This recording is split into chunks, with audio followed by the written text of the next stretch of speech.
we're standing in Grove House Gardens. It's a green flag park. We're in front of our beautiful 750-seat Grove Theatre, which is becoming more and more popular. 100 yards away, Priory House with its 13th century historic priory. We're a mile and a half from Whipsnade Zoo, a mile and a half from Dunstable Downs, which is one of the most picturesque vistas in the south of England. It's a great place to live and work. What more could you want? Dunstable, with a population of over 35,000 people, sits just 30 miles north of London. With its rich heritage and community spirit, Dunstable has enormous potential for growth. But this town is facing what could be its biggest challenge: how to not lose its heart during these tough economic times.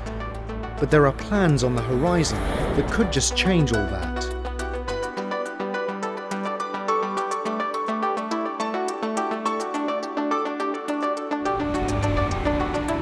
Central Bedfordshire Council consulted with the business and residential community in Dunstable, and this became the basis for a master plan to rejuvenate the town.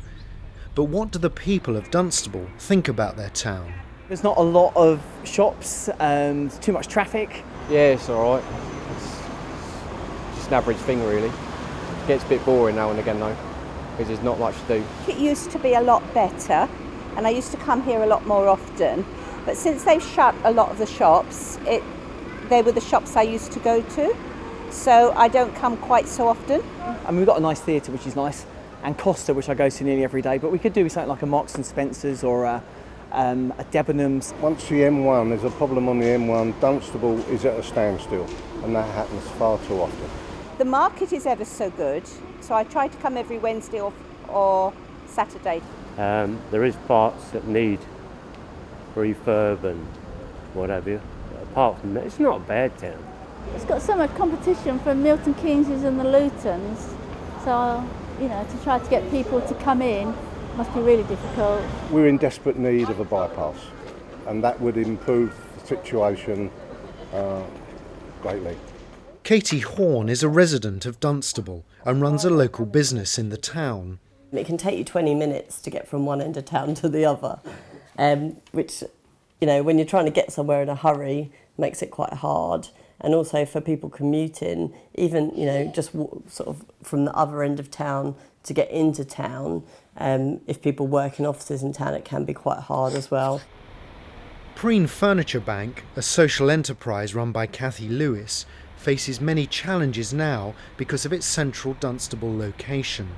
I think the main issue that we come across is traffic and congestion. It's quite difficult for the customers, but it's also quite difficult for us. Obviously we're using vans all the time, and getting items from one place to another is quite time consuming. I think the main issue is to do with the centre of town. It's very difficult to walk from one shop to another. It doesn't feel like a friendly place to sort of walk around and do your shopping easily. Taking the barriers down in the main road will certainly help people to be able to shop more easily to the businesses either side. And hopefully it will encourage a lot more of the smaller local businesses to actually open something in the town. The work that looks like being done with the A5 and the bypass should be fantastic for Dunstable. One of the main features of the Dunstable regeneration plan is the A5 M1 link road, which will connect the M1 from a new junction 11A to the A5 at Thorn Turn, located to the north of the town. This road will substantially reduce traffic congestion in the town centre. The planned Woodside Connection Link Road from the Woodside Industrial Estate to the new M1 Junction 11A will remove heavy goods vehicles from the town centre and allow the A5 to be detrunked. Construction on this road is planned to commence in 2014. When the A5 M1 link's built and the Woodside link, we can put a freight ban on the high street. We can prevent lorries coming through here. And then we'll be able to take away all of this street clutter. These railings can go, the traffic lights can go. We'll put the roundabouts back at the centre of Dunstable, and we'll introduce concepts of urban street design which will reduce traffic speeds and make this a very much nicer place to live and to visit. Over the last few years, many retailers have left the town, but new businesses are now opening up every month, and Dunstable is rising above the national trend. The Quadrant shopping centre has had little investment over the last 25 years, and a large number of retail units remain empty. Central Bedfordshire Council has considerable land and premises assets within the town centre, which could be used to assist in the regeneration of the shopping centre. The council is keen to work with the current owners or future investors to open up the site and redevelop the centre to provide larger retail outlets and an improved shopping experience, making the town centre much more attractive for residents and visitors. I think we've got, especially now in the last sort of 2 years, we've had some real great small businesses open up. So we've got things like Becky's Boutique, which is a new clothing shop. It's a lady that's come from London. The improvements on the market, hopefully that will attract other people from sort of outside to come back. Because I know a lot of the traders moved away, so hopefully people will sort of start to see a bit more change around the town, and that'll encourage people to come in. The 120-room Dunstable Holiday Inn Express opened in the summer of 2012, and the company's expectations were exceeded, with every room being occupied in the first 3 days of opening. We want to be a real community player as well, so get involved in the community and get involved in the town's events. I think it's important that the regeneration projects that are planned do go ahead. Obviously there's been a great momentum in getting those started. You know, we're part of a gateway site for Dunstable here on the A5. We're the first building as a part of this site, being a 120-bed hotel. So the challenge is that the momentum keeps going and that the work continues. Construction on the new Luton Dunstable busway is well underway and is scheduled to open in the spring of 2013.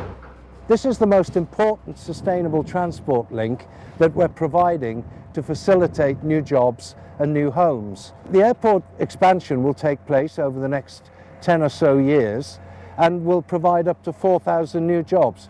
This busway gives residents of Dunstable and Houghton Regis the opportunity to get to those jobs. Currently takes them about an hour. From here to Luton railway station it will take 16 minutes. It's going to be possible to reach the centre of London from Dunstable inside of an hour.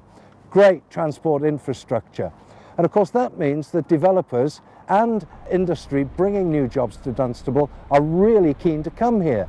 Developers because it opens up the whole of the southeast to them, and industry because the people that we'll attract to new homes will have a viable, fast, cheap transport link. On top of that, there is a footpath and cycleway which runs from the beginning of the busway in Houghton Regis to Luton railway station and to Parkway. And we have a £3 million investment now in promoting cycling and cycling links so that people can use and enjoy this facility, which will be open in spring of 2013. The longer-term plan for the regeneration of Dunstable and the surrounding area includes the development of 7,000 new homes to the north of the town over the next 20 years. That means up to 17,000 potential new shoppers for Dunstable. Well, we need homes. Think about where your children are going to live and how difficult it is now for your children to get onto the housing ladder. I'm standing in front of a mixture of affordable homes, apartments, and homes to rent. We're looking to build 3-bedroom, 4-bedroom and 5-bedroomed houses, family homes for life. That's the kind of place we want to make Central Bedfordshire. A great place to live and work, and a great place to move to, and a place that a family can grow up in and stay in. So how realistic are the plans to regenerate Dunstable? Investors coming to this area are already interested in our local development framework, which will bring us new jobs over the next 20 years, 27,000 jobs in Central Bedfordshire, many of them in the south in the Dunstable area. We'll provide new infrastructure through that development, which will revitalise and completely regenerate Dunstable. It'll make it a great place to live and a great place to work. I grew up in Dunstable, I went to school in Dunstable, and I see our future in Dunstable. I think it's a great place to live and don't see us moving away anytime soon. A new vision for Dunstable is underway. Dunstable has enormous potential for growth, just 30 miles north of London, with the M1, a mainline railway station and an airport on its doorstep. The investment in the busway, the Woodside connection and the A5 M1 link road will ensure that Dunstable becomes a better connected and more pleasant town. These initiatives will attract greater inward investment to advance the regeneration. Dunstable will become an affordable, attractive and accessible place for residents, businesses and visitors to this historic market town.